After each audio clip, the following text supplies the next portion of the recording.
And we welcome you to episode number 6 of the Diamond Discussions podcast. Ethan Carter and Jay with you. A lot of action over the last couple of weeks, and thanks for the clap there. That was awesome.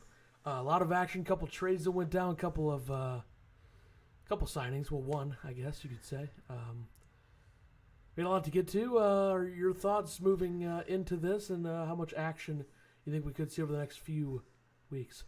Well, episode 6, finally getting into the hot stove, the action. We do have a lot to discuss, and there's a lot on the pipeline as well. So let's get right down to it, huh? Okay. First off, we'll start out with this trade that we discussed last year, the potential proposal from Dan O'Dowd on MLB Network, which was terrible. I think the deal ended up getting done as Edwin Diaz and Robinson Cano both head over to the New York Mets. Jared Kelenic, what's the Dunn kid's first name? Pitcher. What? How do I not know his first name? I should put his last name on here. Jay Bruce, Anthony Swarzak, and something Dunn. I can't believe I don't know that. But Kelenic, I believe he was a first-round pick a couple years ago. I think he's only 19 or 20. Very good prospect. But I must say this, and I think that this was the type of trade where both sides kind of benefited on both ends. The problem with the Mets, though, for me, I think, is that you're getting Robinson Cano from age 36 to age 41, and you're going to be paying him in those years. How productive do you expect him to be?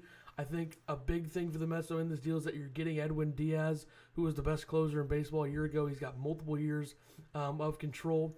I think it's hard to judge a deal in early stages, especially when it involves prospects, because you never know how those guys are going to end up. But I think overall I would give a slight edge to the Mariners on this deal just because I think that's how good the prospects are, and you're not having to pay the rest of the Cano deal for 5 years. You're giving them, I think they gave them $20 million, which is whatever. But I think the prospect deal for the Mariners overall gives them a little bit of a better deal. Swarzak's a good reliever; he'll be solid for you. Jay Bruce, as long as he is in Seattle, I don't think that's going to be very long, but he'll probably produce at a decently high level. But I'll give the slight edge to the Mariners on this deal. What were your thoughts?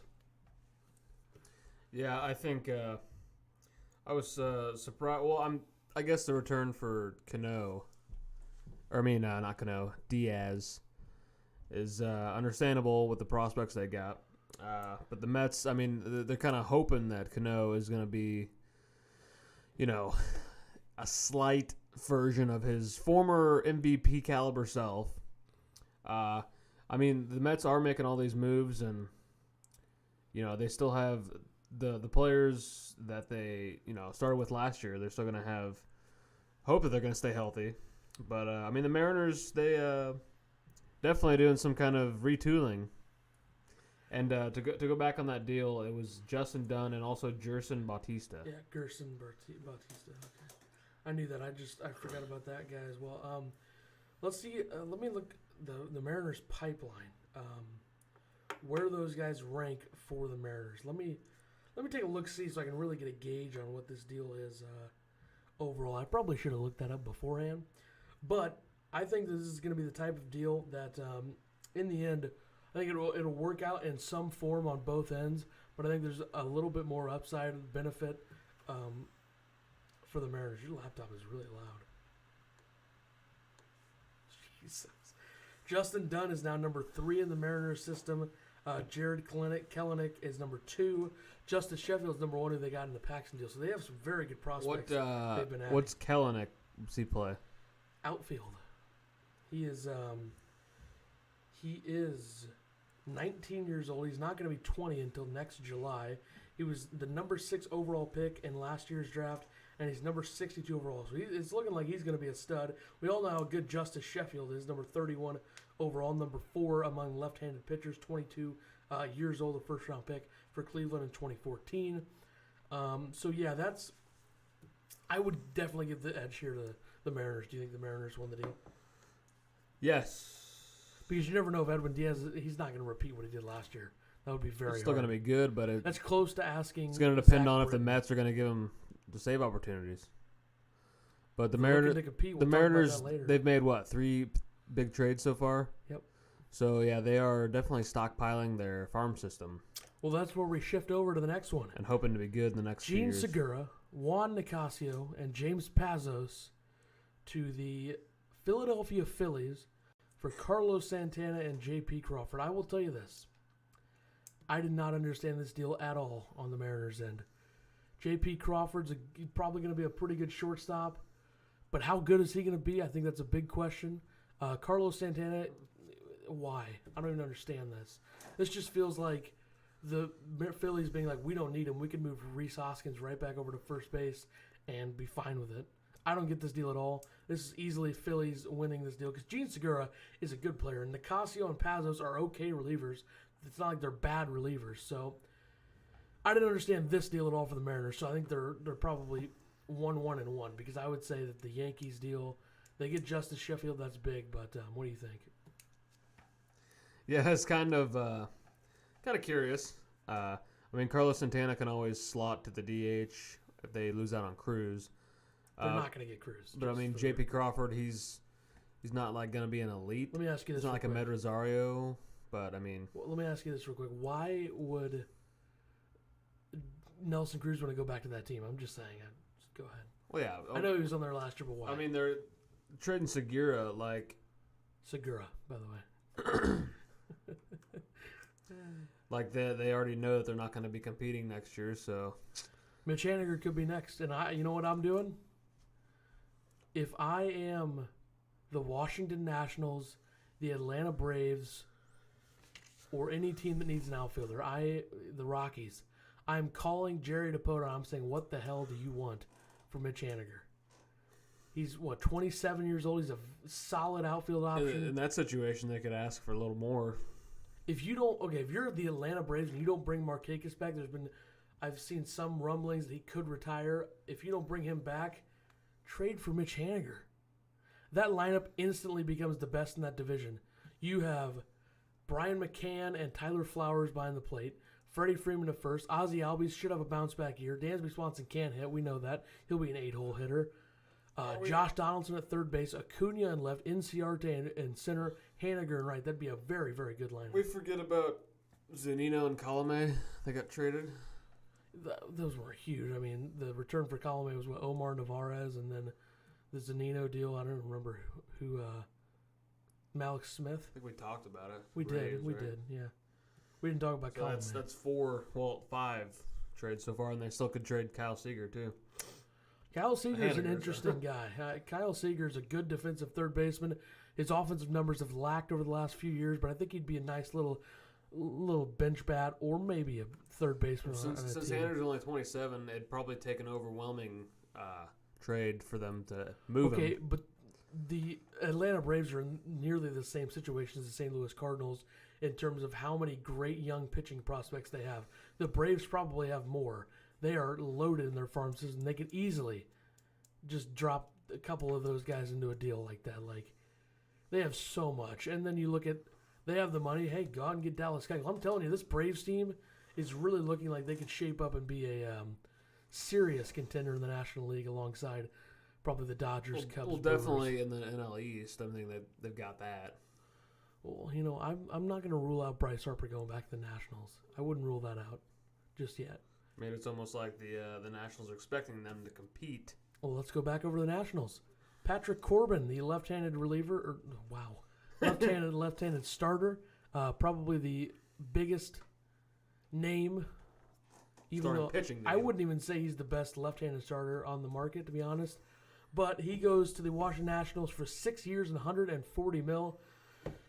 I have a lot of opinions on this deal, but let's get to yours first. What do you think about the deal for Corbin and the Nats? I mean, like I said, it's the Nationals. They're expecting to compete. It would seem, whether it be with Harper, or whether without. I think that the Mike Rizzo talked about how that they're moving on without him. I mean, they're not expecting him to come back. Well, they have so many outfield prospects. But I mean, I think what you're kind of saying is that Corbin, he had one good year last year, and Keuchel has had more good years. So a lot of people they think the Nationals overpaid, but I think it's a solid addition to the rotation who's definitely needed some help.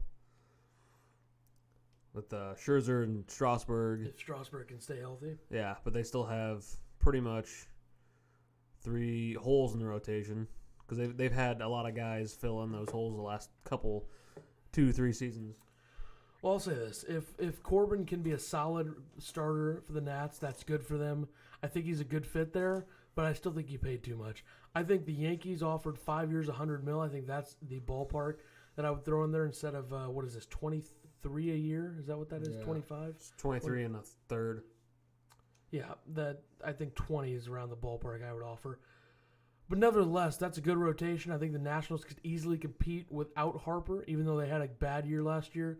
You got Anthony Rendon. You have Yan Gomes coming over from the Indians. You have Trey Turner, Adam Eaton, Victor Robles still coming up through the ranks. Ryan Michael Zimmerman. Taylor, Ryan Zimmerman. They could bring back Daniel Murphy if they wanted. I was going to mention that. LeMahieu could fit there too if they wanted to go that route.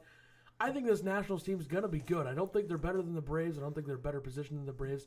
I do think they're better than the Mets. They suffered some injuries, though, last year, did they not? They did. I mean, and they've added some bullpen arms. Bearclaw, Rosendahl. I would like to see Bryce Harper go back to Washington, if I'm being honest, because I think the NL East would be great. We'll talk about the NL Central soon with the big move today. That would be great. And in the West, pretty much the Dodgers and the Rockies can still do some stuff. But I think this is going to be a solid Nationals team. I think they'll be okay, even if Bryce doesn't come back. They didn't win anything with him. They could probably aren't going to win anything without him. I mean, they'll win games. I'm talking about the postseason more like. But that's where we shift over to the Harper and Machado updates. Not much movement. They pretty much, the last report to come out about Bryce Harper was something that we pretty much already knew, which was there's going to be a lot of teams meeting with him, meeting with his agent, Scott Boras. Originally, it looked like there weren't going to be a lot, but now... Well, I think a lot of teams are going to check in. I think there's only going to be like 4 or 5 serious clubs about it. I think the serious teams for Bryce Harper are going to be the Yankees. I think it's going to be the Phillies. I think the Nationals probably sit back. The Dodgers. And then I think the Houston Astros could be somewhat of a dark horse in this whole thing, because the Astros are in an okay spot financially because Correa, Bregman, those guys are going to need to be re-signed at some point. Springer, Mets GM, what's his name, said that they're not going to be in play for Machado or Harper. Brody Van Wagenen. That's not surprising, but I think there's going to be those teams are going to be serious players. I think the teams lurking. The Chicago White Sox, I think they might go more the Machado route. I'm not sure. I think they'll be lurking for both. I think the Cubs are still going to be lurking. I think the Cardinals will be lurking still. Maybe the Atlanta Braves could be in the background, kind of checking out. Some of these teams might, try to check in and maybe throw in some competitive offers and try to prevent their rivals from getting him. But money talks, so the highest bidders are definitely, as we've discussed before, are definitely going to have a better shot, especially in this landscape, professional sports nowadays. I didn't even mention the Phillies. The Phillies will also beat on Bryce Harper. I thought That's you a said fact. Phillies. I don't know if I did. I think you did. Maybe I did. Yeah, you said I think I did. Yankees, Phillies, okay, Nationals. Because I think ultimately Harper or Machado, one of the two is probably going to Philly. I'm not sure on that, but we'll see. I mean, the Phillies, they made that trade.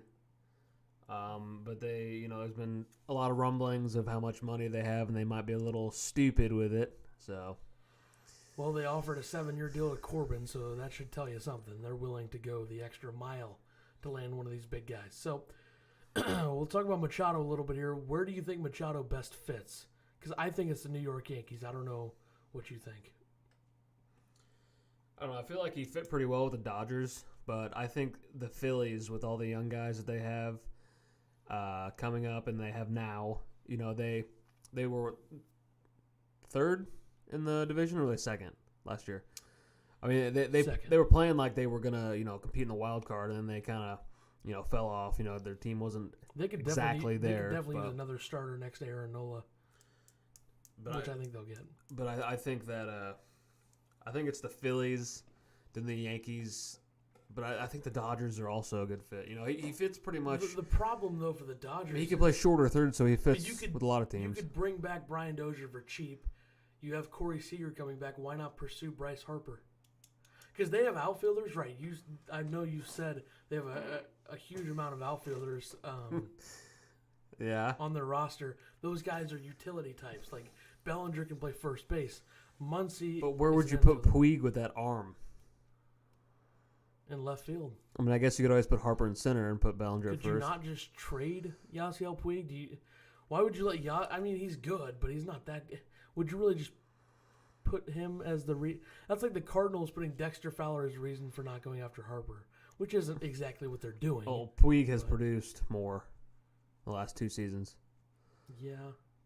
I mean, the Dodgers, it is true that they have a lot of versatility with their players, like Bellinger and Chris Taylor. Yeah, Chris Taylor. Kike Hernandez. Yeah, they have like Austin they have Barnes. three probably. They have about 5 guys who can play multiple positions. 3 elite ones, yeah. But and I mean, there's been talks about the Yankees and Dodgers, you know, coming close to a luxury tax threshold, but when it's a guy like Harper, I mean, they probably throw that out the window, and they'll take the penalty over. See, here's why I think. Here's why I think Machado fits best with the Yankees. Here is my reasoning. Didi Gregorius, I doubt they'll have him back until August, I believe they said next year. When you get him back, you can still have him in the lineup. You can convince either Machado to play third or Didi to play third. Miguel Andujar is not a good defensive player at all. You could just move him for some pitching, and then you're in a pretty good spot right there. So you go in with an infield of probably Luke Voigt at first. Is Torres going to be second from here on out? I mean, he was shortstop premier prospect. Yeah, I think he'll play second. Machado at short, Didi or Andujar at third, and then you can trade Andujar for pieces, or you could trade Didi if you really wanted to. I mean, it's a lot of things the Yankees should do, and I think Machado would be a great fit there. I think he'd hit well in that ballpark. I think he hits well in that division. The reason I don't say the Phillies is mainly because you're gonna they've gotten rid of they got rid of Crawford, but they got Segura. Yeah, and then I mean, if the way that works out is if you put Segura at second base or third base. You got Cesar Hernandez. Cesar Hernandez is also very good. They still have Michael Franco, right? Yeah, I'm pretty sure you could get away with just trading him. I don't think he's a starting third baseman. But the one way to do that, to get around this, is to put Segura or Machado at third. Yeah. It's no secret that Machado is a better defensive player at third base. But he wants to play shortstop. If you can convince Machado to play third, I think he deep down knows his values at third base. If you put him there, you could put Scott Kingery in left field. Segura plays short. Hernandez plays second. You have Hoskins at first. You have Herrera in center, Nick Williams in right. You're pretty set. Catcher. Well, they had Wilson Ramos. I don't know if he's going to... He hasn't signed anywhere, has he? No. Robinson Chirinos signed with the Astros. But, yeah. I mean, catcher is a hole for a lot of teams. And then, you know what else I'm doing if I'm the Phillies front office? You call Mr. Farhan Zaidi, the new president of baseball operations for the Giants. That's what they want for Bum. Madison Bumgarner. You try to get him. You put him next to Aaron Nola. Whew. Phillies and Braves, that would be a very fun. We're looking at, there's a chance that there's 4 competitive teams in the NL East. The Phillies, the Braves, the Nationals, and the Mets. The Nationals and the Mets are the iffy ones. I do think the Nationals will compete with healthy pitching, but the Mets could be very well positioned as well. Moving right along here, looking forward to the Las Vegas winter meetings, starting December 9th this Sunday, running until next Friday, December 13th. And we're going to go over some bold predictions. I'll start with my first one. Almost every free agent of value of some sort is going to be signed at the winter meetings. We'll probably leave the winter meetings with a couple of big ones still that haven't been signed. I'm saying this is bold because last year there was like nobody. The winter meetings was boring. It was more about trades than anything else. I think Machado signs at the winter meetings. I don't think Bryce Harper does, unless he gets an overwhelming offer from a team he sees a good fit in with contention. I don't think Bryce signs there, but I think a lot of starting pitchers are going to go. We do have reports that Nathan Eovaldi's close to going back to Boston. Dallas Keuchel, Charlie Morton, those guys still on the market as well. Michael Brantley, another guy that's on the market. A lot of relievers, Kimbrel, Britton, Miller, boom, boom, boom. A lot of guys on the market, and I think a lot of those guys are going to be gone to new teams during the winter meetings. I think we're going to see a lot of action. What do you think? Yeah, I mean, there's a ton of free agents still in the market. Yeah, and I feel like a lot of them are going to be signed either during or after, possibly before the winter meetings. Probably we might see some trades happening as well. I don't really have any bold predictions, but I mean, if I had to say so, I think that Harper signs big after the winter meetings. After the representatives have met with his representatives, something will be worked out before the end of the year. I don't know about that because I think industry speculation is that Boris doesn't think Harper is a signing until January. I don't know. We'll see what happens, but we'll move right along here. Let's talk about the Mets offseason. Well, sorry. I feel like there's been some, the market has been dipped into. We've seen what Corbin has gone for. We haven't really had the outfielder market. Some trades. Yeah, I mean, not so much there, but Do we really think Bryce Harper's going to set the market? I think the market will be set for him. I'm just saying that there's a threshold, and we won't see a lot of players holding out until spring training like we did last year. It's not going to happen because there's way more talent on the free agent market than there. The best guys, the best position player was what? J.D. Martinez. I mean, he had a great year, but he wasn't thought as highly of last year as he is now, and he's not a good fielder at all. So when you have two guys that are 26 years old, remember J.D.'s not 26. They're both good fielders. Machado's a great fielder. Harper's a good fielder with a great arm. There's too much talent for that to happen. So let's move forward to the Mets offseason. I'm imagining that Noah Syndergaard's going to stay. Corey Kluber, Trevor Bauer, Carlos Carrasco, interesting names. The Indians could be engaged in trade talks with the Mets for a starting pitcher. And then JT Realmuto. The Mets offseason, what do you think so far on what BVW, the old agent for Jacob deGrom, Brody Van Wagenen, the new GM of the Mets, and trying to get them to contend next year, and even throwing the likes of Ahmed Rosario in a potential JT Realmuto deal? Your thoughts? Well, I mean, what a lot of teams do, a lot of GMs, they're banking on that the team's going to stay healthy. And I mean, in the Mets case, that is a sort of a bold prediction because they've had injuries with Syndergaard, Conforto, Cespedes, and the like.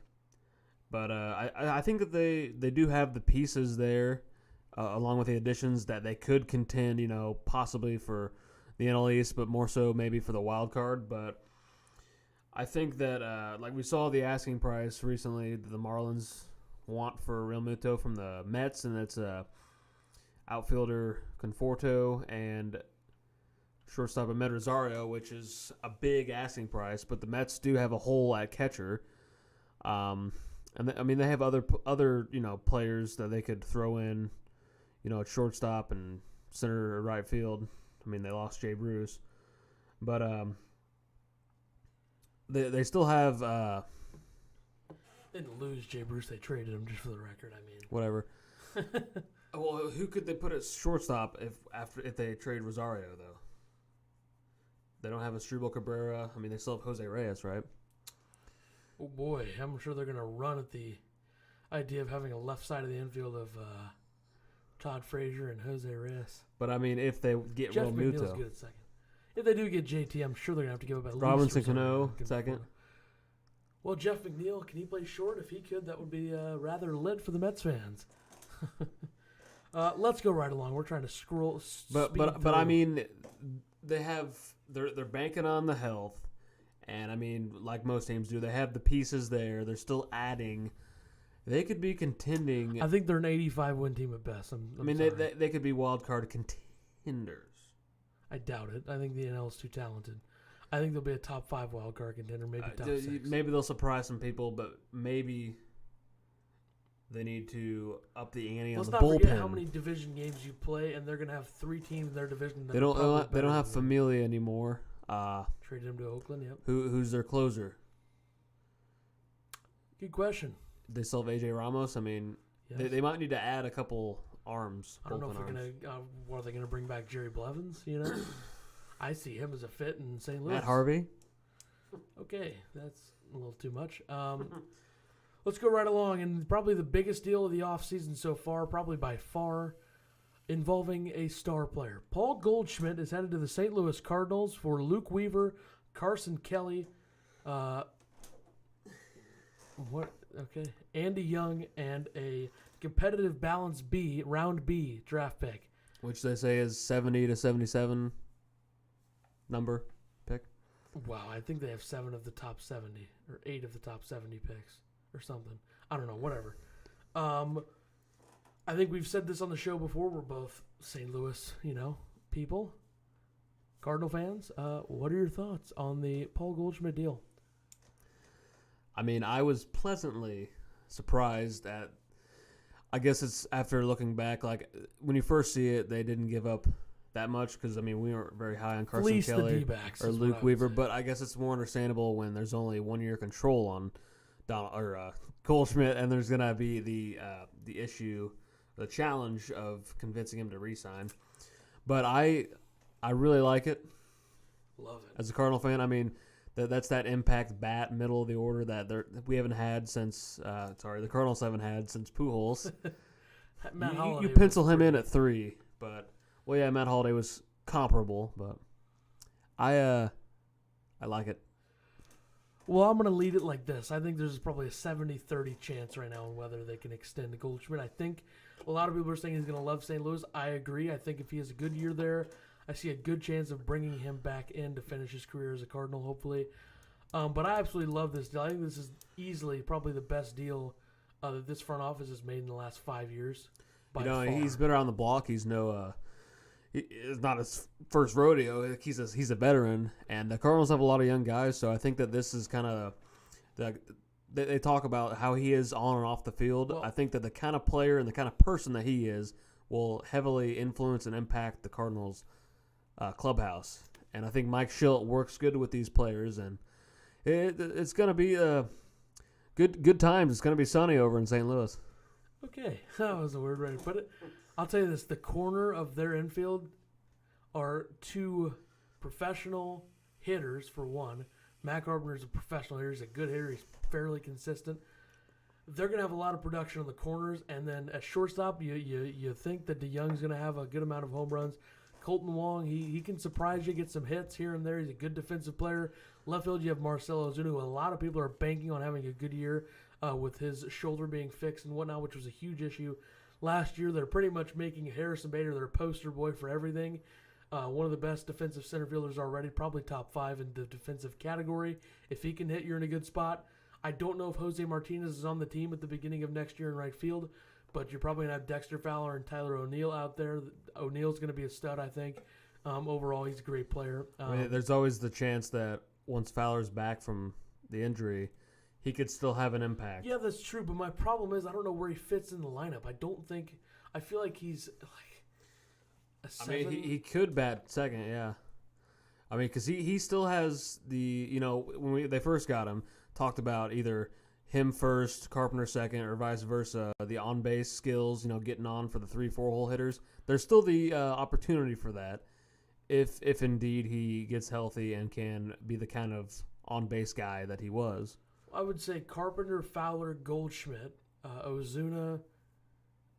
I think Molina should bat 6th. I think they might bat him 5th. I don't know. I'd say DeYoung 5th, Molina 6th, Bader 7, Wong 8 in the pitcher spot. And then I think Jose Martinez, you could slot him right into the 2 spot. And then I think when Tyler O'Neill plays, maybe try DeYoung batting 2nd. Or Yachty, either one. But I think they making this move, okay, a lot of Cardinal fans, I follow a lot of them on Twitter. I would know what they think. They're going to still want Bryce Harper. I'm going to say right now, I highly doubt they get Bryce Harper now. I just don't think that they're going to want to make another 30, huge 30 splash. 70. there's other things to focus on other than Bryce Harper. Like the bullpen was a big issue last year. You get a couple impact relievers. You put yourself in a very good spot in that regard. You get a nice bench bat. You maybe bring back Matt Adams. I know Harper's that big superstar, that face of baseball that you could need. I just don't see it happening. I think it would be fantastic. I think they'd benefit a lot from it. I just don't see it happening. Where do you stand on the Harper St. Louis stuff? I mean, any Cardinal fan is going to want him. But you got to be realistic. You got to look at the facts. There's been half the teams have had representatives meet with his guys. And we know the Cardinals have money, but the Yankees and the Phillies and the Dodgers probably have more. So it's going to come down to the biggest contract. And I know that I think it was Bill DeWitt Jr. talked about how, it's one thing to try to explain to a player the atmosphere, the ball club, the history and everything. And it's another thing for them to actually experience it and have that. Like, I guess it's the kind of thing that would be easier if it's like a 1 year like Goldschmidt. He experiences it and then he gets to decide to sign. But without actually experiencing it, being an opposing player might have a little effect. But without actually experiencing the whole package, it's tough for them to sell St. Louis to a guy like Harper. I don't know. We'll see what happens. I don't think Harper goes there. I think Harper ends up probably Yankees, Phillies, Dodgers, you can name them. I don't know. But let's move forward here. We're going to do the last I had one final thought on Goldschmidt. Real quick. In the notes, it talks about how much better does Goldie make the Cardinals. I think that a lot of people, they see that he's that impact bat, like we were talking about, that big bat, that 3-hole hitter. But I think that, Goldschmidt's one of those underrated guys, West Coaster, like Mike Trout. A lot of people don't know who he is, how much of a superstar he actually is. Real quick. But by a lot of people, you mean non-baseball fans. There's no baseball fan that doesn't know who Mike Trout is. Yeah. I'm talking about like in general, like a popular. Why don't you say that next time? But one thing that's going to be overlooked from probably not fans that aren't Cardinal fans is the immediate impact that his defense will have on the Cardinals. And the fact that he can steal bases. The Cardinals have never seen a first baseman that can do everything. Like Pujols was a good fielder in his prime, a fantastic hitter. He couldn't run. Goldschmidt can steal bases. I don't know if a lot of people knew this. Paul Goldschmidt stole 32 bases in 2016. 32 for a first baseman. He's a do-it-all player. He's a good guy. He's a good representative of baseball. He represents a lot of things that baseball fans believe in. I think he's a fantastic fit. I think the city's going to love him. I think he's going to love the city, and I think that this is going to be a pretty good year for the Cardinals. I don't think it sets them over the Cubs or the Brewers just yet, but it puts them in a pretty good spot. But that defense, though, is what the Cardinals have been looking to I did tweet earlier improve. That Wong and Goldschmidt on the right side of the infield is really, really good defensively. DeYoung's proven that he's a pretty good defender. Carpenter, he could probably make plays. His defensive run save was not – it was more so at first base, but it wasn't it was above average. DeYoung in 2017 was really good. Ozuna won Gold Glove in 2017. Bader is looking to be a premier outfielder. Yeah. Fowler, he can play defense. We know Jose Martinez is not that great. O'Neill can play. But, the Cardinals, I think they, of course, Yachty can play ball a time or two. Goldschmidt has 3 Gold Gloves, I believe. the defense is definitely improved, and the base running. And those are the two things they've been looking at. Two things they've been looking at. Okay. Defense and base running. Okay, you're going to knock drinks off the table. Last couple topics of the podcast right now. We're going to go over the top 5 overall, or top 5 all-around baseball players, and then the best overall player at each position. So first, top 5 all-around in baseball. I think we both agreed to this list. So we have number 5, Francisco Lindor, shortstop for the Cleveland Indians. Obviously a stud. He can run, he can hit, he can field, do it all. Number 4, Paul Goldschmidt of the St. Louis Cardinals. I put this together before Goldschmidt was on the Cardinals, just for the record. I'm not trying to act like I'm biased here, but he's one of the most versatile. We were talking about all around. We're talking about, not just hitting, but also base running and defense. I don't think we need to weight the ability to steal bases as much on some of these guys, but I think it's important. You're about to sneeze. It's an impact. It's a it's the kind of factor that can directly change a game. So Goldschmidt can hit for power. He can hit for contact. He's hit for average his whole career. He can field. He has 3 Gold Gloves, and he can run bases. Number 3, Nolan Arenado. He can't really run and steal bases as much, but he's one of the best third baseman fielders I've ever seen, and he's hit. I mean, the Coors factor comes into play. But if I'm going to pick a third baseman that's all around, I'm picking Nolan Arenado. I'm not going to pick Alex Bregman. They're close, but I'm picking Arenado. Number 2 and 1 are just undisputed easily. Mike Trout is number 1, and Mookie Betts is number 2. They're both just fantastic in every way. They were showing the top since 2012, the top wins above replacement, and Trout was, Goldschmidt was second at like 39 point whatever. The Trout was had 64. He was way above the rest. He had Donaldson in there, maybe. I don't know who else. Cano was in there, and someone else. I don't know. But, so no disputes on this one. I think Baez, Bregman, and Yelich are 3 guys that are right behind these guys and close. But no disputes. Jose Ramirez as well, by the way. Yeah. He kind of lacks the defense. But so Trout, Betts, Trout, Betts, Arenado, Goldschmidt, Lindor is our top 5. Whatever platform you're watching on, if you can leave a comment or tweet us at Podcast Diamond, tweet me at EDC Films 99, tweet him at the John Carter. Let us know what your thoughts are on that. And now we go to the best overall at each position. Then we let the podcast go. Then we'll be back next week for a special Winter Meetings edition on December 12th. Next Thursday, whatever day that is. 13th. Okay, well, here we go. Catcher, JT Realmuto. Who do you have?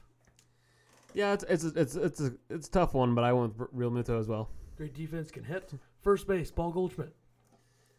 Yeah, I mean, Freddie Freeman kind of comes up there, but Goldschmidt, Joey I think takes it. Votto's a pretty good defensive player, and he hits. He just doesn't have the power. Second base, Javier Baez. I'm going to have to disagree with you here. I think that since last year, the injury bug got him. A lot of people overlook him. But Jose Altuve, I think he's still an elite player. Not going to lie, Chief kind of forgot about him. He can hit. He can run. He can field. He's the heart and soul of the Astros, pretty much. I mean, you add in Correa and Springer. Altuve / Baez. Sorry, Astros fans. Apologies. Shortstop, Francisco Lindor. I think it can also be said that Baez might play better defense elsewhere. Shortstop, maybe third. Shortstop, though, yes. Best overall player who can play multiple positions on the infield is Javier Baez. There we go. And then second base is Altuve. Third / short / second, that category is Baez. Third base, Nolan Arenado. I believe you have Arenado on yours. And then outfield, Yelich, Trout, Betts. We agree on all that. So we agreed on everything pretty much. I mean, I had Baez a second. Especially after last year, the complete breakout year of Betts and Yelich. The 2 MVPs, yes? Yes. They pretty much cemented their spots as the best at the corner outfield. And that's the weird part about the outfield. You have the corner outfielders in Yelich and Betts, then you have the guy in the middle who's like his own type of MVP. Like, unreal. But yeah, that's going to do it for episode 6 of the podcast, the Diamond Discussions podcast. We hope to have guests on here with us over the next few weeks. We hope you guys do enjoy the episode. Make sure to listen to it. Share it with your pals, your buddies, your guys, your friends. Friends, family, it's a nice little, you're going to be around family a lot this holiday season. You could introduce them to some conversation starters, some baseball talk, some discussions, some hot stove. And maybe since we're St. Louis people, maybe we try to get one of the Cardinal beat writers on next week to talk about the offseason. But we'll see what happens. We hope you guys did enjoy, like I said, the Diamond Discussions podcast episode number 6. Make sure to like and share. Thanks, guys. Share it on all the platforms. Follow us on social media. At Podcast Diamond is the Diamond Discussions Twitter. At EDC Films 99 is mine. At the John Carter is his. Yeah, we'll see you for episode 7 next week. You have a great week. You pay attention to MLB Network, all the hot stove stuff, and you check out all the news on Twitter. We'll see you next time, everybody.